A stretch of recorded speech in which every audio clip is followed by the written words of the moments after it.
चला आज बनवूया हॉट आणि स्पायसी बेबीकॉर्न चिली इझी स्टेप्समध्ये। बेबीकॉर्न्स घ्या एका बाउलमध्ये आणि छान पाण्याने क्लीन करून घ्या। नंतर त्याला बॉईल करा 10 ते 15 मिनिटांसाठी। थोडंसं मीठ टाका,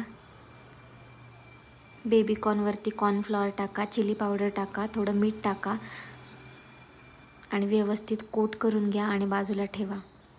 नंतर दिलेले सगळे इन्ग्रेडियंट्स घ्या, बेल पेपर वगैरे कट करून घ्या। नंतर बेबीकॉर्न्सला गोल्डन ब्राऊन होईपर्यंत छान फ्राय करा। एका कढईमध्ये तेल घेऊन त्यामध्ये जिंजर, गार्लिक आणि हिरवी मिरची टाका। नंतर ऑनियन्स, येलो आणि रेड कॅप्सिकम टाकून कुक करा 2 ते 3 मिनिटांसाठी। नंतर थोडं सॉल्ट आणि शुगर टाका, याने चव खूप छान लागते। नंतर टोमॅटो केचप, सोया सॉस आणि रेड चिली सॉस टाकून मिक्स करा।